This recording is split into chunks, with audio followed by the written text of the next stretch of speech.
한 주간 평안하셨습니까? 네, 오늘부터 11시 30분 예배로 시간이 변경되어서 좀 오늘 아직은 이 예배가 좀 낯설다는 느낌도 들으실 것입니다. 그래도 오늘 함께 나와서 예배 드리는 여러분들, 오늘 이 시간 주님의 말씀으로 새 힘을 얻으시고 또 놀라운 변화의 역사가 일어나기를 주님의 이름으로 축복합니다. 한 청년이 있었는데요, 이 청년이 그래도 신앙은 있어서 성경을 보기는 보는데 여기저기 그냥 기분 내키는 대로 성경을 한 구절씩 이렇게 보는 그런 습관을 가지고 있는 청년이 있었습니다. 근데 평소처럼 어느 날 그가 성경을 펼쳐 그 성경에 나와 있는 한 구절을 보는데요, 이 마태복음 27장 5절의 말씀이 눈에 보이는 겁니다. 유다가 은을 성소에 던져놓고 물러가서 스스로 목매어 죽은지라. 자, 이 성경을 보고 평소에 늘 그 구절대로 한 구절을 붙잡고 행동에 옮겼던 이 청년이 당황스러웠습니다. 그래서 찜찜한 그런 기분으로 오늘은 한 구절 더 봐야지. 그리고서 성경을 다시 한번 탁 넘겼습니다. 그랬더니 누가복음 10장 37절의 말씀이 나오는 거예요. 거기에 이렇게 적혀 있습니다. 가서 너도 이와 같이 하라. 더 곤란해진 청년, 이거 어떻게 하겠습니까? 그날따라 3번이나 다시 한번 성경을 펼쳐서 이번에는 좀 괜찮은 게 나오겠다 싶어서 성경을 펼쳤더니 요한복음 13장 37절의 말씀이 나오는 거예요. 거기에는 이런 말씀이 나옵니다. 네 하는 일을 속히 하라. 사랑하는 여러분, 우리가 성경을 들여다볼 때에 우리가 이런 식으로 성경을 봐서 되겠습니까?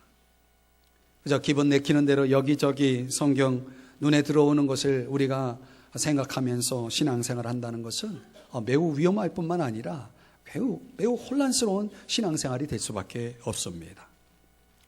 여러분, 예측이 빗나간 그런 일들 가운데, 사건 가운데 대표적인 우스꽝스러운 예들이 있어요. 1943년, 여러분 기억하시는지 모르겠습니다. 1943년은 컴퓨터가 처음 개발되어 나온 해입니다. 그때 이 로버트 왓슨이라고 하는 이 IBM 회장, 당시 그 회장이 이런 공언을 했어요.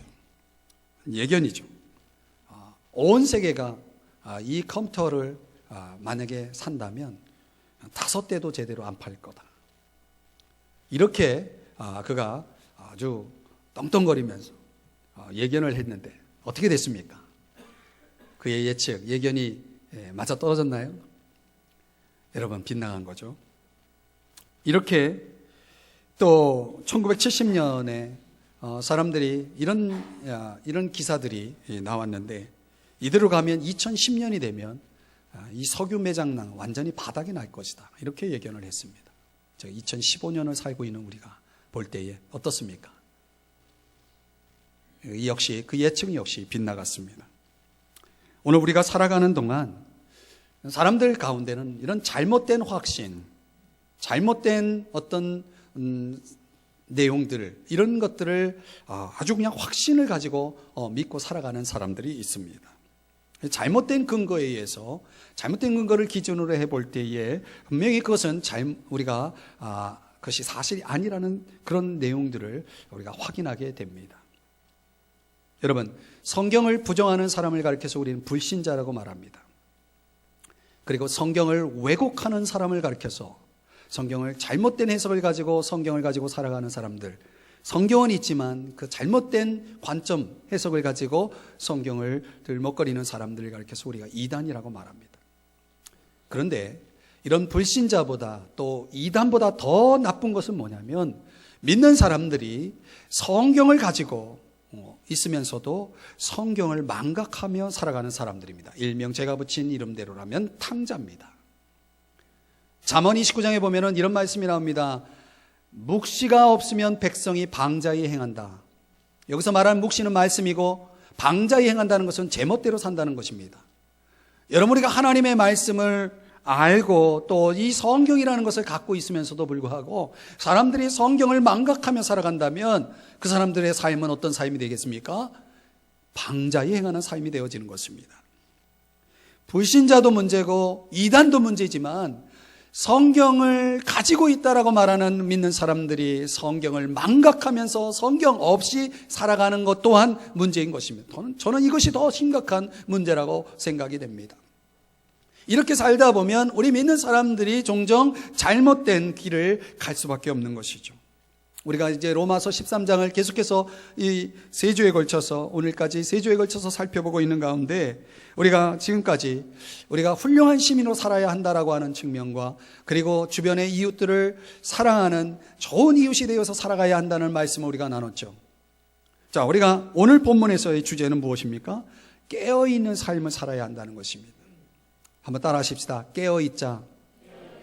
오늘 본문 11절의 말씀을 들여다보시면 너희가 이 시기를 알거니와 자다가 깰 때가 벌써 되었다라고 말씀하고 있습니다. 여기서 말하는 시기는 주님의 재림의 때를 의미합니다. 그리고 적어도 이 시기를 의식하고 살아가는 사람들은 어떻게 살아야 하느냐? 깨어 있어야 된다. 깨어 있는 삶을 살아야 한다라고 말씀하고 있는 것입니다. 다른 성경을 인용하면 고린도전서 15장 34절에 보면 깨어 의를 행하고 죄를 짓지 말라. 에베소 5장 14절에 보면 잠자는 자여 깨어라 라고 말씀하고 있습니다. 여러분, 우리가 깨어 있습니까? 물론 깨어 있죠. 그러나 그런 의미의 깨어 있음 아니고 영적으로 말이죠. 신앙적으로 우리가 깨어 있느냐라고 하는 것입니다. 적어도 왜 우리가 깨어 있어야 하는지를 알아야 됩니다. 11절 다시 보십니다. 자, 후반부에 보면은 이는 그 이유를 밝힙니다. 왜 깨어 있어야 하느냐? 이는 이제 우리의 구원이 처음 믿을 때보다 가까웠다. 여기서 말하는 구원은 최종적인 구원. 우리 주 예수 그리스도 재림하실 때에 우리가 새로운 부활의 몸을, 신령한 몸을, 영화로운 몸을 입게 될 그때에 최종적인 구원의 때를 말합니다. 그때가 처음 믿을 때보다, 이 성경 로마서가 기록될 당시보다는 지금 이 시대에 사는 저와 여러분은 훨씬 더 그 구원의 때가 가까웠다는 사실을 우리가 알 수 있습니다. 그런 차원에서 처음 믿는 사람들보다는 우리는 지금 훨씬 더 주님의 재림의 때를 더 가까이 하고 있는 사람들입니다. 흘러가는 매일매일은 주님의 재림의 날을 향하여 점점 가까이 다가가고 있는 것입니다.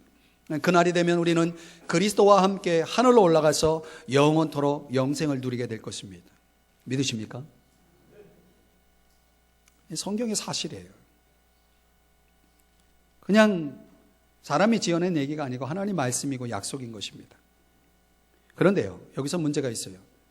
자, 그런 재림의 때가 가까이 왔다라는 그런 의미를 지나치게 해석한 사람들에게 있어서 위험한 것은 언제 어느 때 오시겠다라고 하는 그런 차원의 주장을 하는 사람들이 등장합니다. 소위 말하는 시한부 종말론자들입니다.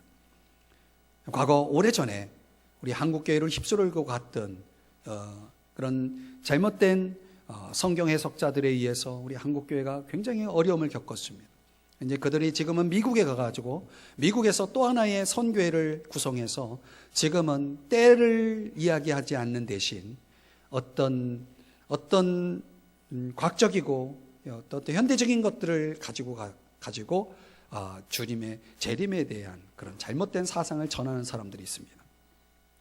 네, 여러 성경학자들이 공언하고 또 분명하게 해석하고 말씀해주고 있는 바에 따르면 전혀 성경적이지 않은 것들을 확신을 가지고 주장하는 사람들이 등장하기 시작했습니다. 중요한 것은 뭐냐면 오늘 그런 그날과 그때에 대해서 아무도 모른다라고 하는 마가복음 13장 32절의 말씀에 근거해 볼 때, 그래서 아무도 모르기 때문에 주님은 뭐라고 말씀하냐면 깨어있으라 라고 말씀했습니다. 데살로니가후서 2장 2절에 보면 주의 날이 이르렀다고 해서 쉽게 마음이 흔들리거나 두려워하거나 하지 말아라, 이렇게 말하고 있습니다. 주님의 때가 당장 임할 것처럼 그렇게 생각해서 마음이 흔들리거나 두려워하지 말라는 얘기예요. 여기서 무엇을 얘기하냐면 성경의 가르침의 핵심은 이것입니다. 주님이 언제 오시냐가 중요한 것이 아니고 그분을 어떻게 준비하며 맞이할 것이냐, 어떻게 준비할 것이냐에 성경의 강조점이 있다는 것입니다. 왜 주님은 주님의 재림을 정확하게 그 때를 알려주시지 않았는가? 항상 깨어 있으라고. 적어도 그 때를 정확히는 알 수 없는 우리들에게 있어서 할 수 있는 최소는 뭐냐면 깨어있는 것뿐입니다. 깨어있는 삶을 사는 것입니다. 그렇다면 사랑하는 여러분, 어떻게 깨어있는 삶을 살아야 할까요? 오늘 성경에서 세 가지를 제시해주고 있습니다. 첫 번째, 빛의 갑옷을 입음으로. 한번 따라 하십시다. 빛의 갑옷. 오늘 본문 12절의 말씀에 들여다보시면은 로마서 13장 12절의 말씀에 보면 빛의 갑옷을 입자라고 성경이 말씀하고 있습니다. 무엇을 벗고? 잠옷을 벗고. 무슨 잠옷? 죄의 잠옷, 악의 잠옷을 벗고 빛의 갑옷을 입자. 여기서 갑옷은 전투에 나가 싸우는 사람들이 자신을 방어하기 위한 무구로서 철갑이나 철판, 이런 가죽으로 이렇게 엮은 그런 옷을 가리킵니다. 이제 우리 그리스도인의 삶은 어떤 삶입니까? 전쟁 중에 있는 삶이다, 이렇게 말할 수 있습니다. 우리는 지금 전투를 하고 있는 사람들입니다. 여러분, 전투하는 사람이 잠을 편히 잘 수 있습니까? 파수꾼을 세워서 깨어 있어야 되겠죠. 적어도 전쟁 속에 있는 사람들이 해야 할 가장 필수가 무엇일까요? 장비를 갖추고 있는 것입니다. 전투 장비를 갖춰야 됩니다. 에베소 6장의 말씀에 보면, 에베소 6장 10절이야 13절의 말씀을 제가 읽어드릴게요. 한번 들어보세요. 끝으로 너희가 주 안에서와 그 힘의 능력으로 강건하여지고 마귀의 관계를 능히 대적하기 위하여 하나님의 전신갑주를 입으라. 우리의 씨름은 혈과 육을 상대하는 것이 아니요 악의 영들을 상대함이라. 그러므로 하나님의 전신갑주를 취하라. 이는 악한 날에 너희가 능히 대적하고 모든 일을 행한 후에 서기 위함이라. 여러분, 전쟁에서 살아남는 방법이 뭡니까? 적어도 전쟁에 대한 무장, 필수가 있어야 되는 것입니다. 여러분, 에베소의 말씀대로라면 우리의 싸움은 악의 영들을 상대하는 싸움이에요. 악의 영들을 상대하는 싸움. 그래서 우리의 싸움을 싸우기 위해서 필요한 장비가 있어야 됩니다. 그것을 성경은 하나님의 전신갑주다, 오늘 본문에서는 빛의 갑옷이다, 이렇게 말씀하고 있는 것입니다. 에베소 말씀에 보면은 이 전신갑주, 온몸을 덮는 그런 무장이 필요하다라고 말하면서 크게 6가지의 무장 도구를 설명해 주고 있습니다. 오늘 이 설교가 마쳐지고 여러분이 돌아가실 때 이 무장하는 이 6가지로 구성된 전투 무장의 이 방법으로 기도하는 방식을 제가 만들어 놓았습니다. 인쇄물인데요, 이렇게 하나님의 전신갑주를 입을 수 있도록, 전신갑주를 입는 기도를 할 수 있도록 여러분에게 인쇄물로 제가 제공해 드릴 겁니다. 필요하신 분이 있으면 그것을 가져가시면 좋을 것 같아요. 자, 어떤 내용이냐면, 먼저 전투 무장이 어떻게 이루어집니까? 이 구원의 투구를 씁니다. 한번 따라 하십시다. 구원의 투구. 여러분, 영화를 보면 투구를 쓰잖아요. 이 구원의 투구를 왜 쓰겠습니까? 머리를 보호하고 얼굴을 보호하기 위해서죠. 그래서 여러분이 영적인 싸움을 싸울 때 우리에게 가장 강력하게 먼저 집요하게 우리에게 찾아오는 유혹이 뭡니까? 우리의 머리, 우리의 생각을 공격합니다.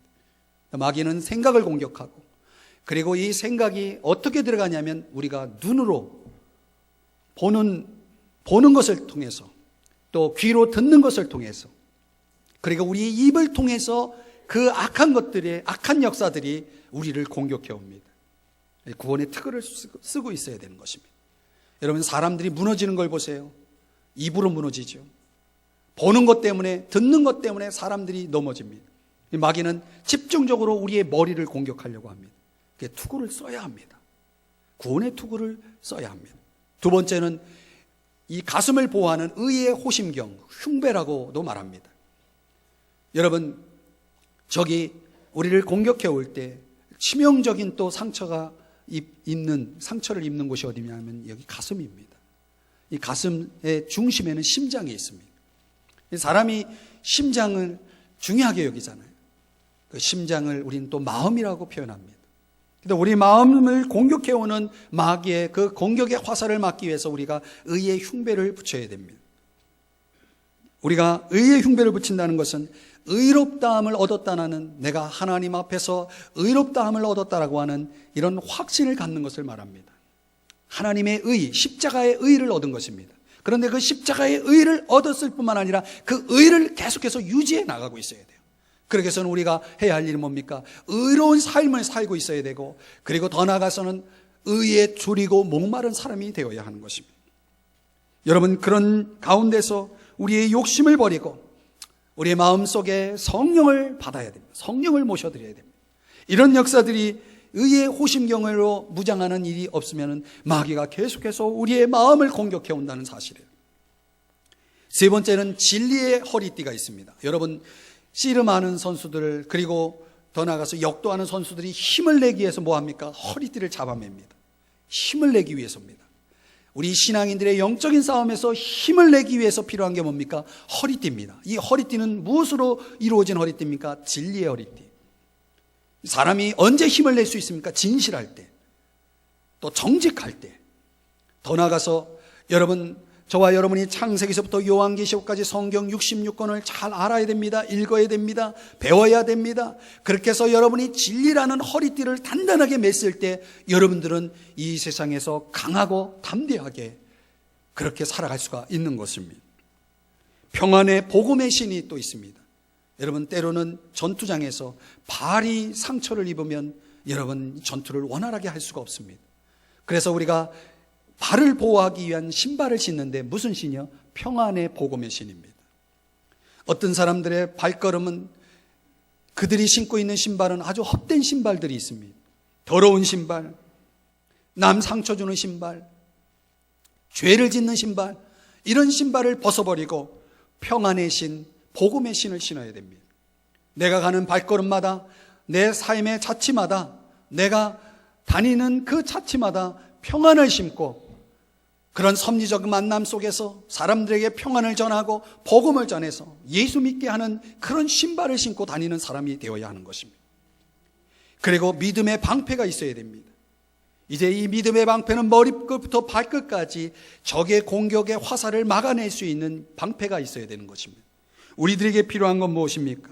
오늘 마귀의 유혹이 총알이 날아올 때에 용서하고 용서할 수 있는 믿음. 여러분, 사람을 용서할 수 있는 믿음이 필요합니다. 그래야 마귀의 공격에 여러분이 넘어지지 않습니다. 남을 사랑할 수 있는 믿음이 필요합니다. 약함을 치료받을 수 있는 믿음이 필요합니다. 오늘 우리에게 필요한 강한 믿음, 튼튼한 믿음이 필요합니다. 이 믿음의 방패를 들고 싸워야 합니다. 그리고 마지막 또 성령의 검이 한 손에 들려집니다. 이거는 다른 무기들은 다 나를 보호하는 무기라면 이거는 적을 공격하는 무기입니다. 성경은 이것을 하나님의 말씀이라고 말합니다. 여러분들이 하나님 생활하다가 어떤 유혹이 왔을 때 말씀이 생각나시는 분들, 이런 분들은 그게 바로 성령의 검인 것입니다. 말씀이 생각나고 그 말씀을 기억하고 그 말씀에 순종할 때에 여러분들은 적을 이겨내는 것입니다. 그 성령의 검이 있어야 됩니다. 이런 모든 6가지의 무장, 이 도구를 원활하게 사용할 수 있도록 하는 7번째 가장 강력한 무기는 기도입니다. 그래서 하나님의 전신갑주를 입는 기도를 통해서 저와 여러분이 깨어 있어야 한다는 것입니다. 여러분 아십니까? 마귀는 한순간도 자지 않습니다. 지금도 오는 사자와 같이 삼킬 자를 두루 찾아다니는 마귀입니다. 우리 중에 어떤 사람이 이 마귀의 공격과 유혹에 넘어져 있는 사람들도 있습니다. 주변에 불평하는 사람이 있습니까? 넘어져 있는 사람입니다. 원망하는 사람이 있습니까? 넘어져 있는 사람입니다. 힘이 빠져 있는 사람이 있습니까? 어떤 위험한 어려움에 처해 있는 사람이 있습니까? 다 마귀의 공격에 지금 상처를 입고 있는 것입니다. 오늘 우리가 그런 사람들을 향해서 할 수 있는 것은 무엇입니까? 조용히 그들을 위해 기도해 주어야 합니다. 그들에 대해서 이렇다 저렇다 이야기하는 사람이 아니라 우리는 기도로 그가 다시금 일어설 수 있도록, 다시금 하나님의 전신갑주를 입고 영적인 싸움에서 승리할 수 있도록 여러분들이 그의 무장을 위해서 옆에서 지원해 주는 것입니다. 그 무장 도구를 옆에서 전해 주는 것입니다. 다른 거 하지 마세요. 정죄하지 마세요. 그 사람에 대해서 여러분들이 입담하지 마세요. 우리가 할 수 있는 것은 뭡니까? 기도하는 일입니다. 주님의 재림을 준비하며 깨어있는 사람은 어떤 사람입니까? 늘 이런 영적 전쟁 속에 있다는 사실을 의식하면서 살아가는 사람들입니다. 무장을 풀지 마세요. 하루 24시간 절대로 무장을 풀지 마세요. 왜냐하면 적은 시간을 가리지 않고 공격해 오기 때문에 그렇습니다. 그래서 저는 요즘 밤에 잘 때도 이 전신갑주를 입고 잡니다. 하나님, 구원의 투구, 의의 흉배, 진리의 허리띠, 평안의 복음의 신, 믿음의 방패, 성령의 검으로 저를 무장합니다. 오늘 잠자리에서 마귀가 공격해 오지 못하게 보호해 주세요. 그렇게 해서 이 전신갑주의 기도를 하고 잠을 자는 그런 하루하루를 보냅니다. 여러분이 하루 종일 이런 기도로 깨어 있다면, 그래서 무장을 풀지 않는 한 여러분들은 반드시 이 영적 전쟁에서 승리할 줄 믿습니다. 우리가 해야 할 일은 이런 빛의 갑옷을 입고 살아가는 것입니다. 두 번째, 깨어있는 삶은 어떤 삶입니까? 단정하게 행하는 삶입니다. 한번 따라 하십시다. 단정하게 살자. 이 단정이라는 단어가 유스케마라고 하는 단어인데, 이 접두어 유라는 것 뜻은 무슨 뜻이냐면 좋은 이런 뜻이고, 그 스케마라는 단어는 모습, 모양 이런 뜻입니다. 그러니까 좋은 모양을 하다 이런 뜻입니다. 그러니까 이 의미를 잘 살린 단어가 있습니다. 품이라는 단어입니다. 단정히 행한다 이런 말은 무슨 얘기입니까? 품위 있게 산다 이런 뜻입니다. 여러분, 아주 멀쩡한 사람이요 품위를 잃어버려요. 그러면 어떻습니까? 아주 추해 보이는 거예요. 여러분이 살아가면서 주변에 평상시에 전혀 문제없어 보이는 아주 정말 젠틀한 사람이 어느 날 아주 추한 모습을 보게 됩니다. 어떤 때 그렇습니까?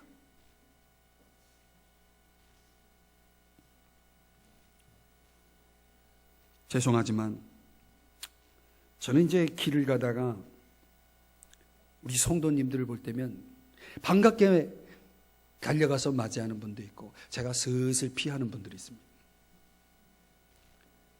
어떤 사람을 제가 피하겠습니까? 여러분이 상상해 보시기 바랍니다.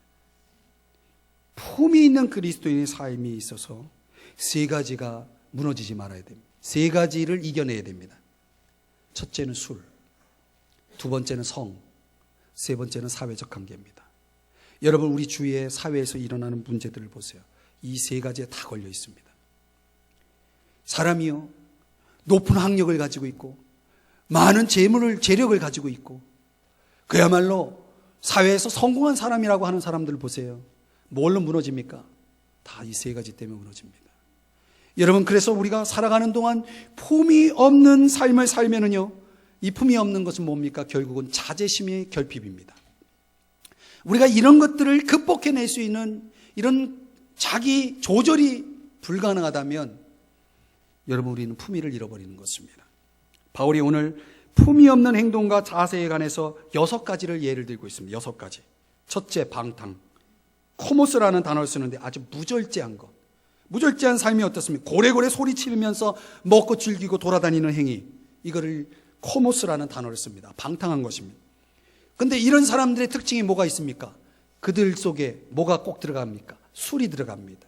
술이 절제가 되지 않으면 어떻게 됩니까? 취하는 것입니다. 그 술 취함과 방탕은 항상 짝입니다. 같이 다닙니다. 그리고 이 술 취함이 한 발 더 나가면 뭘로 이어집니까? 음란으로 가는 겁니다. 성적인 죄로 가는 겁니다. 음란이라는 것은 코이테라는 단어를 쓰는데 침대라는 뜻입니다. 부도덕한 침상을 향한 욕망, 그릇된 욕망에 빠지는 것을 가리켜서 음란이다 이렇게 얘기를 하는 것입니다. 호색, 음란과 호색은 같이 갑니다. 호색은 뭐냐면 아주 무례하고 난폭하게 행하는 것을 말합니다. 그래서 이 호색하는 사람들의 특징이 뭐냐면 죄를 지어도 보란 듯이 해요. 전혀 부끄러움이 없어요. 여러분, 이런 사람이 얼마나 무서운 사람이에요. 자기가 죄를 짓고도 부끄러워하지 않는 사람들, 이런 사람들이 호색하는 사람들입니다. 그런데 음란과 호색은 또 짝이에요. 같이 다녀요. 여기서 끝나지 않습니다. 다툼과 시기로 가는 것입니다. 자기만 잘 살겠다는 욕망, 악한 경쟁심이 다툼입니다. 에리스. 시기, 젤로스. 자기한테 없는 거면 탐하고 비판하는 그런 젤로스, 시기. 이 다툼과 시기는 또 같이 가는 것입니다. 여러분, 이 바울이라는 사람이요, 그 시대 로마 시대에 이 6가지 죄악이 같이 쌍이 되어가지고 또 3개의 친구가 쌍이 된 세 개의 친구가 같이 어우러져서 로마 사회를 병들게 하고 있었다는 거예요. 그런데 어찌 로마 시대만 그렇습니까? 지금 우리 시대를 보세요. 이 6가지 죄에 해당이 안 되는 것이 없습니다. 그래서 여러분, 우리가 깨어있지 않으면요, 우리도 얼마든지 이 죄에 노출이 되고 이 죄에 빠질 수 있는 거예요. 그래서 항상 품위를 지키고 있어야 됩니다. 여러분이 사람이 양복을 입으면요, 정장을 입으면 어떻게 합니까? 행동을 조심하잖아요. 추리닝 입고 다녀봐요. 얼마나 자유로워요. 사람이 무슨 옷을 입고 다니느냐에 따라서 사람의 행동이 달라지는 거예요. 내가 입고 있는 이 품이라는 것은 내 행동을 결정하는 것입니다. 그런데요, 옷을 벗어버려요. 그리고 대충 아무 옷이나 걸쳐 입고 그러면 행동이 막 흐트러지는 것입니다. 누가복음 21장에 예수님께서 이런 말씀을 했습니다. 너희는 스스로 조심하라. 그렇지 않으면 방탕함과 술 취함과 생활의 염려로 마음이 둔하여질 것이다. 여러분, 우리 마음이 뭐 때문에 둔하여지는지 아십니까? 방탕. 아까 방탕이 뭐라고 그랬습니까? 무절제한 거. 술 취함. 방탕과 술 취함은 같이 가는 겁니다. 그리고 또 하나 무서운 게 있습니다. 생활의 염려. 여러분, 염려가 있습니까? 먹고 사는 문제 때문에 염려하고 계십니까? 여러분, 그 염려가 결코 여러분의 문제를 해결하지 않습니다. 성경은 아무것도 염려하지 말고 다만 모든 일에 기도와 간구로 너희 구할 것을 감사함으로 하나님께 아뢰라, 이렇게 말씀하고 있습니다. 우리가 해야 될 것은 염려가 아니라 기도하라고 말씀하고 있는 거예요. 그런데 어떤 사람이 염려합니다. 염려한들 키를 한 자나 더 할 수 있겠습니까? 한 자는 30cm입니다. 여러분, 키를 염려한다고 늘릴 수 있습니까? 그렇게 할 수 없다는 거예요. 그러니까 여러분, 생활의 염려에 빠지면 마음이 둔해지는 것입니다. 마음이 둔해진다는 건 다른 말로 얘기하면 오늘 성경의 표현대로라면 잠자는 것입니다. 잠자는 겁니다. 그래서 생활에 염려하는 사람들은 지금 이 시간에도 잠자고 있습니다. 예배 시간에도 잠자면서, 영적으로 자면서 다른 생각하게 되는 겁니다. 염려하는 겁니다. 더 메시지라는 성경 번역으로 읽어드리면 본문을 이렇게 누가복음 21장의 이 말씀을 이런 식으로 번역했습니다. 너희는 조심하여라. 너희의 예민한 기대감이 파티와 음주와 쇼핑 때문에 무뎌지지 않게 하라. 이 세 가지 조심하세요. 파티, 음주, 쇼핑. 이게 우리를 무뎌지게 하는 겁니다. 스스로 졸지 않도록 여러분 자신을 흔들어 깨워야 합니다. 아무렇게나 살면 안 됩니다. 여러분, 우리가 생명을 걸고 추구할 것이 있고 그렇게 연연하지 않아도 될 것이 있습니다. 그런데 사람들 거꾸로 삽니다. 내 인생을 생명을 걸고 추구해야 될 것은 소홀히 여기고 그런 의미와 목적과 가치는 소홀히 여기고 그냥 지나가는 것 때문에 거기에 목숨을 걸고 살아가는 사람들이 얼마나 많은지 모릅니다. 고린도전서 7장 31절에 이 세상 물건을 쓰는 자들은 다 쓰지 못하는 자같이 하라. 이 세상의 외형은 지나간다. 이렇게 말씀하고 있습니다. 무슨 말입니까? 모든 것을 다 가지고 누릴 것처럼 살지 말라는 것입니다. 오히려 모든 것을 다 놓고 떠날 사람처럼 살라는 것입니다. 여러분, 결국 이 세상을 떠나면 다 놓고 가는 거예요. 여러분, 러시아의 문어 죄와 벌이라고 하는 작품을 쓴 도스토옙스키 잘 아시죠? 그의 일화 가운데 아주 유명한 일화가 있습니다. 그가 28세, 28살이 되었을 때 국가 문란죄로 이 뭡니까? 내란 음모, 소위 말하는 그런 음모죄로 인해서 사형 선고를 받게 됩니다. 아주 추운, 영하 50도나 되는 추운 겨울, 그는 사형 집행장에서 기둥에 묶여 있었습니다. 시간을 보니까 5분밖에 남지 않았습니다. 형이 다가옵니다. 도스토옙스키가 이 5분, 이 천금 같은 5분이라는 시간을 어떻게 보낼 것인가 고민에 빠집니다. 그러면서 그는 이 5분을 이렇게 사용하겠다라고 하면서 세 가지를 생각합니다. 첫째는 그동안 나의 옥중에 있을 때 나를 찾아왔던 친구들과 마지막 인사를 나눠야 되겠다. 거기에 2분을 써야지. 그리고 2분을 내가 지금까지 28살, 28년 동안 살아오는 동안 내 삶이 어떤 삶이었는지 내가 되돌아보는 시간을 가져야 되겠다. 2분. 이제 몇 분 남았어요? 1분. 1분은 지금 내 앞에 보여지는 이 세상, 대자연을 좀 봐야 되겠다. 이렇게 세 가지를 결심하고 이걸 이제 행동으로 옮기는 거예요. 그래서 이제 친구들과 2분 동안 이제 마지막 인사를 나누는 시간을 갖게 됩니다. 그리고 또 2분 동안 뭘 생각합니까? 이제 2분 동안 그는 자기가 지금까지 28살, 28년 동안 살아오는 자신의 삶을 되돌아봅니다. 그런데 아무리 생각해도 자기의 삶 속에 지나온 생을 회고하니까 너무나 후회스럽고 너무나 참 부족한 모습, 너무나 반성이 되는 그런 일들이 너무나 많은 거예요. 그런 가운데서 그런 생각을 하고 있을 때 정신이 혼미해지고 너무나 아찔한 것입니다. 설상가상으로 형 집행을 위해서 총에 탄환을 장착하는 소리가 들려옵니다. 죽음에 대한 공포가 밀려옵니다. 온몸을 가눌 수 없는 상태가 되어집니다. 바로 그 순간 난데없이 갑자기 떠들썩한 소리가 들려오면서 한 병사가 흰 수건을 흔들면서 달려오는 것입니다. 형 집행을 중지하시오 외치면서 말이죠. 그래서 그는 황제의 칙령을 전달하는데 이 죄인 도스토옙스키의 총사령을 유배형으로, 시베리아 유배형으로 바꾸라는 왕의 명령이요 하면서 전합니다. 그 결정적인 순간에 남은 이제 채 1분 남지 않은 그 남은 시간에 그는 극적으로 살아나게 됩니다. 자, 여러분, 이 도스토옙스키가 시베리아 유배형을 보내면서 유배 생활을 하면서 그는 인생의 문제를 깊이 고민하게 됩니다. 인생의 문제를 깊이 고민합니다. 그는 늘 자신에게 마지막으로 주어졌던 그 5분이라는 시간을 결코 잊지 않았습니다. 그 인생을, 남은 생애를 진지하게 살아가면서 그때의 경험을 통해서 그는 훌륭한 작품들을 남기게 된다는 이야기입니다. 사랑하는 여러분, 오늘 우리에게 마지막 5분이 있다면 오늘 저와 여러분 무엇을 하시겠습니까? 여러분, 장례식에 가보신 적 있습니까? 장례식에 가면 그 무덤 앞에 묘비가 있죠. 그 묘비에 기록된 내용들을 보면은 가장 눈에 띄는 게 뭡니까? 숫자가 보이죠. 몇 년, 몇 월, 며칠 태어난 날, 그리고 그가 사망한 몇 년, 몇 월, 며칠 사망한 날. 자, 이 출생한 날과 그의 생일과 죽음의 날 사이에 뭐가 있습니까? 뭐가 있습니까? 이음선이 있죠. 여러분 아십니까? 오늘 저와 여러분이 살아가는 동안 우리가 어떤 삶을 살았는지를 표시하기를 이걸로 표시한다는 거예요. 그 이음선이야말로 오늘 내 인생을 말해주고 있다는 것입니다. 어떤 사람은 그 이음선의 중간쯤에 와 있을 것이고 그 짧은 이음선 속에 어떤 사람은 끝자락에 있을 수도 있습니다. 중요한 것은 우리가 그 이음선을 어떻게 사용하고 있느냐라고 하는 것입니다.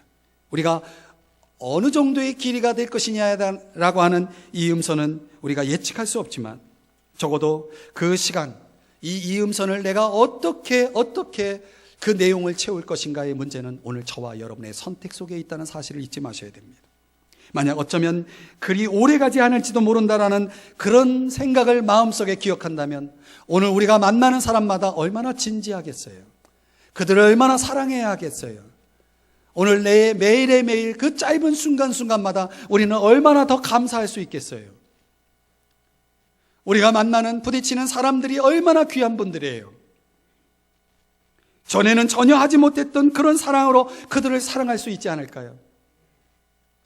내 인생 속에 그리 멀지 않은 마지막 그 이음선의 끝자락을 우리가 생각하며 살아간다면 내 인생의 끝이 멀지 않았다라고 생각한다면 오늘 저와 여러분의 인생은 얼마나 진지할까요? 마틴 루터킹 목사님, 여러분 유명하신 그 목사님 아시죠? 그는 자신의 장례식에서, 이 장례식에는 조사라는 걸 하지 않습니까? 그 조사하는 사람에게 꼭 나에 대해서 이 한마디를 해 주십시오라고 부탁했다고 합니다. 그 한마디는 이런 것입니다. 모든 사람을 사랑한 사람. 마틴 루터킹은 자기가 이제 죽어서 장례식이 치러질 때 그 장례식에 참여한 사람에게 나를 이런 사람으로 기억해다오, 일종의 궁극적인 증언을 모든 사람을 사랑한 사람이라는 타이틀로 기록되기를 원했다는 것입니다. 오늘 저와 여러분이 생각할 때에 내가 이 역사의 무대에서 사라지고 내 인생의 종말이 되었을 때 과연 죽은 나를 사람들은 어떤 사람으로 기억해 줄까? 내 장례식에 사람들이 와서 나에 대해서 어떤 이야기를 할 것인가? 여러분 생각하셔야 됩니다. 끝을 마음에 두고 살라는 말입니다. 고인이 되신 우리 개신교에 정말 존경할 만한 한경직 목사님이라는 분이 있었죠. 그 한경직 목사님이 임종 직전에 우리 한국에서 내노라 하는 아주 거물과 같은 목사님들의 방문을 받았다고 합니다. 우리 한국교회를 대표하는 목사님들입니다. 그런데 측근에 의하면 그 대단한 목사님, 한국교회를 대표하는 대단한 목사님들 앞에 마지막 유지를 한마디를 이런 한마디를 던졌다고 합니다. 뭔지 아세요? 예수 잘 믿으세요. 예수 잘 믿으세요. 여러분, 성도에게 한 얘기가 아니고 한국교회를 대표하는 목사님들에게 한경직 목사님이 그렇게 얘기했다는 거예요. 예수 잘 믿으세요. 사랑하는 여러분, 지금 하나님이 하고 계신 일들을 우리가 눈을 뜨고 봐야 합니다. 오늘 저와 여러분이 하나님의 구원의 사역이 지금 마무리 중에 있다는 사실을 잊지 말아야 됩니다. 그러기 위해서 오늘 저와 여러분이 해야 할 일은 품위를 잃지 말아야 됩니다. 단정히 행해야 됩니다. 깨어 있어야 되는 것입니다. 마지막으로 세 번째, 주 예수 그리스도로 옷을 입어야 합니다. 오늘 성경 14절의 말씀에 보면 오직 주 예수 그리스도로 옷 입고 정욕을 위하여 육신의 일을 도모하지 말라. 여기 옷 입고라고 하는 것은 연합하다, 하나되다 라는 뜻이 있습니다. 그러니까 오늘 우리의 삶이라고 하는 것은, 깨어있는 삶이라는 것은 그리스도와 함께 하나 되어서 우리의 모든 행실과 욕망을 그분의 통치 아래 두는 것입니다. 내 안에 주님이 사시는 것처럼 사는 것입니다. 그분의 마음과 뜻을 따라서 사는 것입니다. 예수라면 어떻게 할 것인가라고 하는 물음 속에서 사는 것입니다. 저와 여러분의 삶 속에 그분의 성품을 드러내는 긍휼과 자비와 겸손과 온유와 인내라고 하는 이런 성품들을 드러내면서 사는 것입니다. 반대로 살아서는 안 됩니다. 여기 재미있는 단어가 하나 나와요. 도모하지 말라. 이게 무슨 뜻입니까? 계획하지 말라는 것입니다. 여러분, 사람들이 죄를 짓습니다. 그 죄를 짓기 전에 뭐 하는지 아세요? 죄를 어떻게 지을까 계획합니다. 여러분, 상상도 하지 마세요. 죄를 짓고자 하는 상상도 하지 마시라는 얘기입니다. 상상한다고 여러분이 그 죄값을 누가 묻습니까? 아닙니다. 그러나 그 상상은 곧 여러분을 죄의 자리에 서게 할 것입니다. 그래서 우리는 어떤 계획도 상상도 죄와 관련해서는 하지 말아야 되는 것입니다. 오늘 그래서 성경은 정욕을 위하여 육신의 일을 도모하지 말라 이렇게 말씀하고 있는 것입니다. 그래서 저와 여러분이 해야 될 것은 마음과 생각을 지키는 것입니다. 부적절한 것이 생각이 나거든 여러분 아니오라고 말해야 되는 것입니다. 우리의 모든 생각은 빌립보서 4장 8절처럼 참되고 경건하고 옳고 정결하고 칭찬받을 만한, 사랑받을 만한 생각만 하셔야 하는 것입니다. 영적인 무기를 가지고 여러분들이 기도를 통해서, 말씀을 통해서, 또 다른 성도들과의 좋은 영적인 교제, 주님을 깨끗한 마음으로 부르는 그런 성도들과의 교제 속에서 여러분들이 이 옷을 입어야 돼. 예수 그리스도의 옷을 입어야 됩니다. 여러분, 어린아이들이 부모의 옷을 자꾸 입으려고 하죠. 왜 그런지 아세요? 성장의 욕구 때문에 그렇대요. 적어도 우리가 예수 믿는 사람으로서 예수님처럼 닮아가고자 하는 성장의 욕구가 있어야 돼요. 그래서 그 옷을 자꾸 입어야 하는 것입니다. 사랑하는 여러분, 마지막 한 가지 이야기를 하고 말씀을 정리합니다. 북아프리카 출신의 한 청년이 있었습니다. 그는 방탕을 합리화하는 마니교라는 이단에 빠졌습니다. 거기에서 주장하는 것은 뭐냐면 방탕이라고 하는 것은 인간의 자연스러운 본능이다라고 하면서 아주 죄를 마음대로 죄를 짓는 그런 이단이었습니다. 그 청년은 또한 수사하기에 능한 자였기 때문에 자기가 행하는 행위에 대한 합리적인 변증을 잘 했습니다. 그래서 사람들이 뭐라고 할 수도 없어요.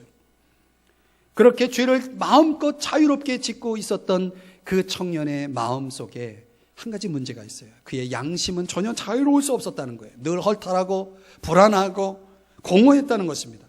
그러던 어느 날 갑자기 자기 집 앞에 정원에서 아이들이 놀고 있는 거예요.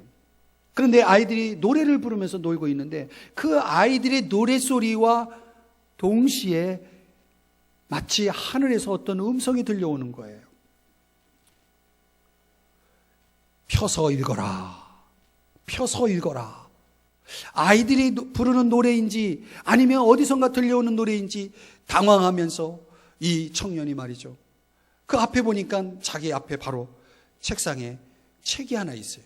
그게 성경책이었어요. 그래서 성경을 폈다는 거예요.